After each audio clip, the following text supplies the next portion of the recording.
بسم اللہ الرحمن الرحیم نحمد و نصلی علی رسولہ الکریم اما بعد معزز و مقتدر ناظرین و سامعین السلام علیکم ورحمۃ اللہ وبرکاتہ۔ جیسا کہ ہم سب جانتے ہیں چند ہی ایام میں ماہ رمضان المبارک شروع ہونے والا ہے۔ رمضان المبارک رحمتوں والا مہینہ ہے، قرآنی مہینہ ہے،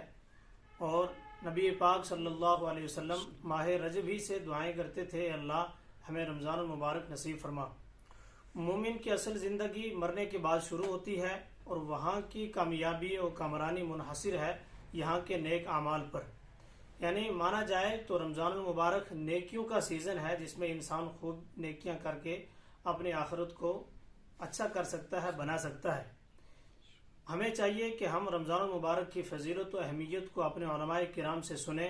اسے اپنے ذہن میں جگہ دیں، اس پر عمل کرنے کی کوشش کریں۔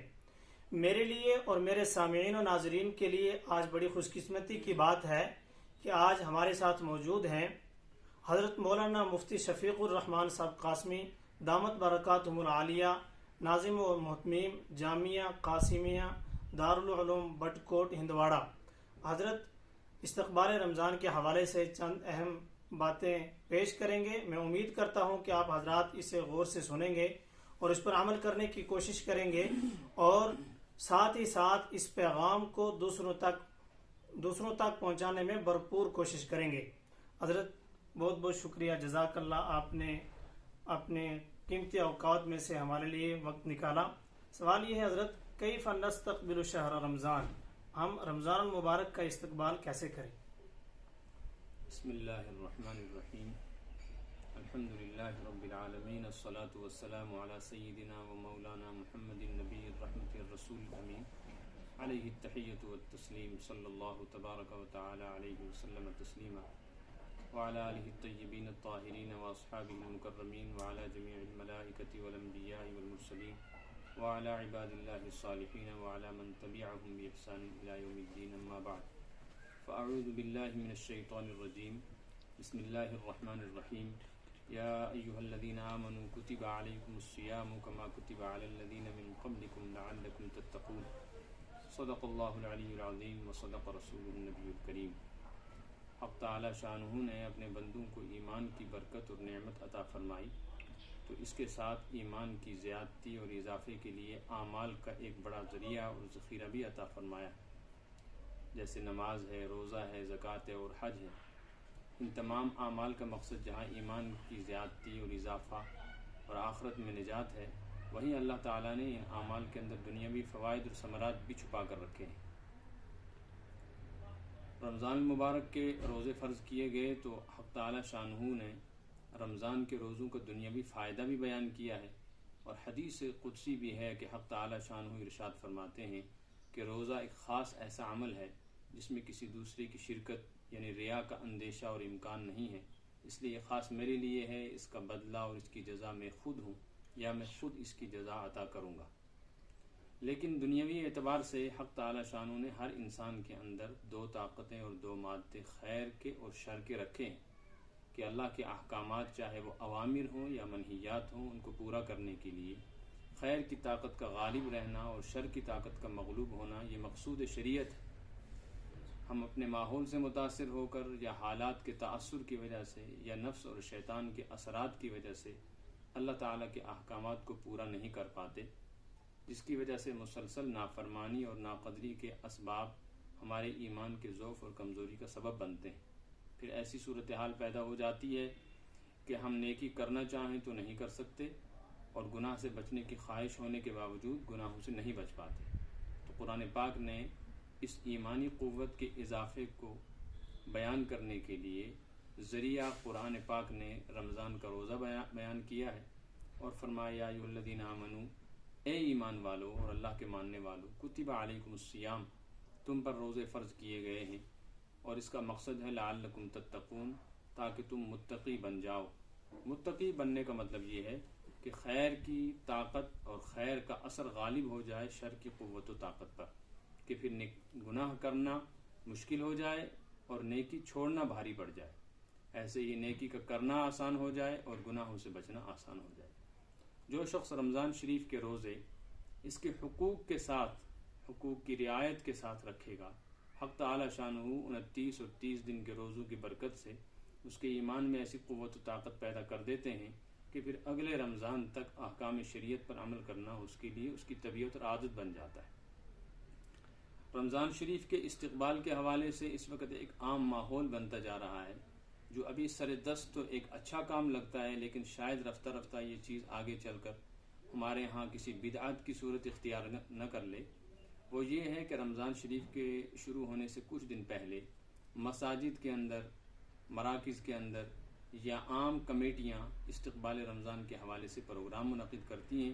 اور کسی عالم کو، کسی مقرر و خطیب کو بلا کر اس حوالے سے بات کی جاتی ہے۔ جہاں تک استقبال رمضان کا عنوان ہے تو یہ بڑا پسندیدہ اور بڑا اچھا عمل لگتا ہے، لیکن اصل مقصد یہ ہے کہ ہم رمضان شریف کے استقبال کو سمجھیں کہ اصل استقبال کیا ہے، اور ہمیں کسی بھی اس چیز کو سمجھنے کے لیے حضرت نبی پاک صلی اللہ علیہ وسلم کی مبارک سیرت کی طرف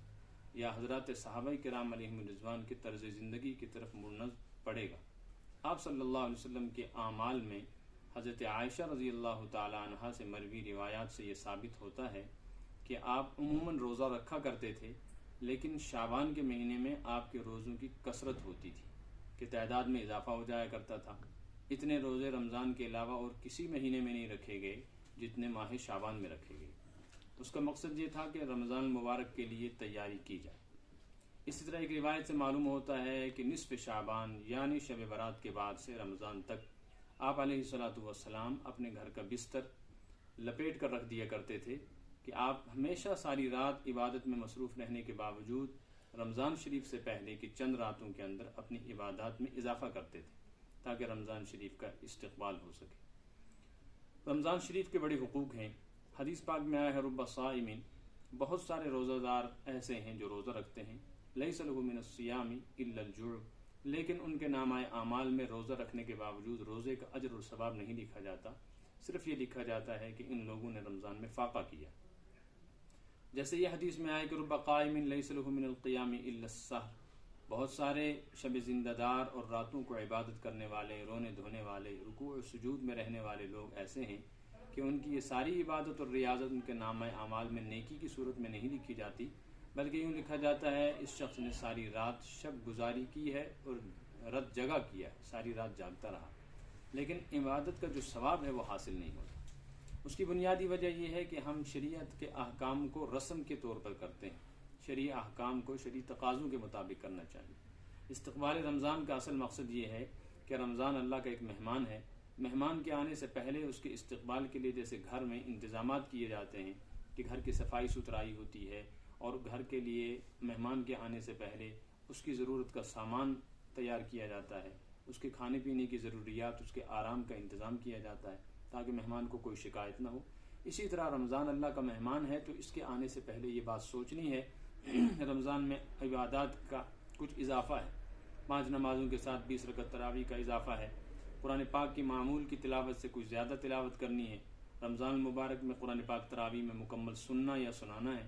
اسی طرح صبح صادق سے لے کر غروب آفتاب تک اللہ کے حکم کے مطابق منع کی ہوئی چیزوں سے کھانے پینے سے رکنا ہے۔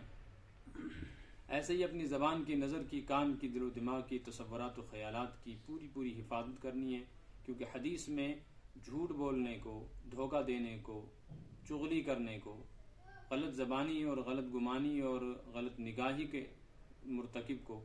حدیث میں بیان کیا گیا ہے کہ اس کی اس بری حرکت کی وجہ سے اس کے روزے پر ایسا اثر پڑتا ہے جیسے کپڑا پھٹ جاتا ہے، ایسے روزہ پھٹ جاتا ہے، اس کے اثرات مرتب نہیں ہوتے۔ یہی وجہ ہے کہ 29 یا 30 دن کے روزے رکھنے کے باوجود 29 یا 30 دن مسلسل تہجد کی رکعات، تراویح کی 20 رکعات، 29 یا 30 دن کی افطاری اور سحر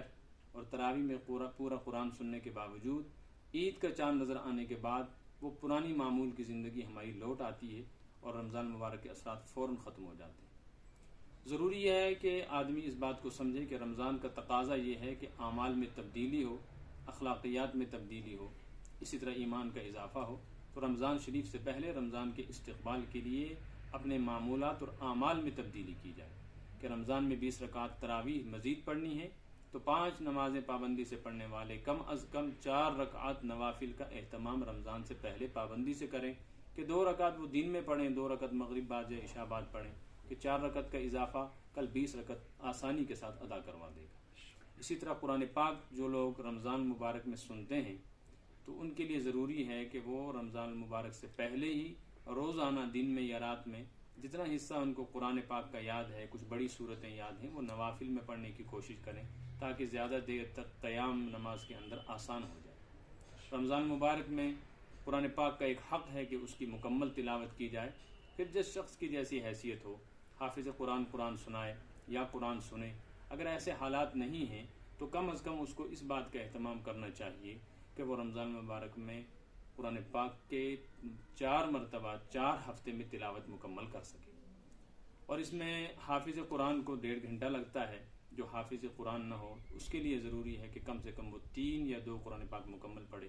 اب جو شخص پورے سال 1 مرتبہ بھی قرآن نہیں پڑھتا، یا پورے سال نمازوں کی پابندی نہیں کرتا، یا جو شخص پورے سال اپنی نگاہوں کی حفاظت نہیں کرتا یا اپنی زبان اور کان کی حفاظت نہیں کرتا،